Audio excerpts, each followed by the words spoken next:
नमस्कार मंडळी, सगळ्यांना गुड मॉर्निंग. मी पल्लवी तुमचं सगळ्यांचं स्वागत करते आपल्या एका नवीन व्हिडिओमध्ये.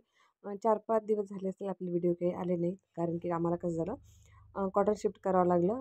जे आम्ही क्वार्टरमध्ये राहतो ते बरंच जुनं झालं होतं, त्याच्यामुळे आता आम्हाला नवीन क्वार्टरमध्ये शिफ्ट केलं. त्यामुळे भरपूर असं गडबड गोंधळ होतं, पॅकिंग करणं, यांच्या ड्युट्या. पुन्हा गावाला जायचं प्लॅनिंग होतं आमच्या यांचं, पण शिफ्टिंगमुळे कॅन्सल झालं. आता बघूया शिफ्ट वगैरे झाल्यानंतर कसं आहे काय आहे तर.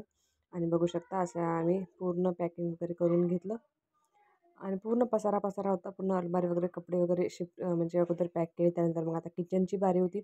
म्हटलं चला नाही म्हणता म्हणता भरपूर सारं सामान जमा झालं. असं वाटलं नव्हतं मला की माझ्याकडे एवढं सामान होतं म्हणून. आणि 2 बेडरूम होत्या वेगवेगळ्या, त्याच्यामुळं कसं म्हणजे 2 भागामध्ये होतं. त्याच्यामुळं असं कधी वाटत नव्हतं माझ्याकडे एवढे सारे कपडे आहे किंवा भांडे एवढे सारे आहे. आणि जेव्हा आम्ही काढलं तेव्हा कळालं की आपण किती सामान जमा केलं आहे हळूहळू. आणि बस आता 1 दिवस म्हणजे 1 वर्षानंतर पुन्हा ट्रान्सफर होणार आहे मग गावाकडेच. बघा काही सामान यांनी की नाही खाली नेऊन ठेवलं आहे, जे हेवी आहे ते यांच्या फ्रेंडच्या मदतीनं.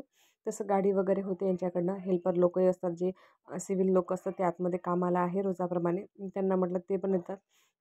त्याच्यामुळे मग यांनी त्यांना बोलवलं आणि जे हेवी वस्तू आहे बेड वगैरे ते खाली नेऊन ठेवलं. आणि बघा डिपार्टमेंटच्याच गाड्या वगैरे आहे, सुविधा वगैरे सगळ्या, माणसं वगैरे आहे. पण तरी घर आवरायला किंवा इकडलं सामान तिकडे, पुन्हा त्या रूम क्वार्टरची साफसफाई. ते नवीन क्वार्टर आहे, 5-6 वर्ष होऊन गेले बंद आहे ते क्वार्टर. त्याच्यामुळे त्याला पूर्ण स्वच्छ करावं लागलं. तुम्हाला आम्ही दाखवलं समोर. आणि बघा एवढ्याले हेवी वस्तू 3rd फ्लोअरवरून खाली आणणं, पुन्हा 3rd फ्लोअरवर आम्हाला 3rd फ्लोअरच मिळालं आहे, पुन्हा तिथे नेणं. तर माणसांची खरंच खूपच कसरत झाली थोडीशी. खूपच अशी दगदग झाली थोडं. आणि त्याच्यामुळं मग मला व्हिडिओ घेणं काही शक्य झालेच नाही. बेड वगैरे नेलं, बाकी सामान राहिलं होतं. पूर्णपणे काय आम्ही तिकडे गेलो नव्हतो, कारण की पाण्याचा प्रॉब्लेम होता तिकडे. आणि मग मी सायंकाळची गेली बघायसाठी क्वार्टर. तर असं काय होतं, आता साफसफाई बघू म्हटलं उद्याला करू.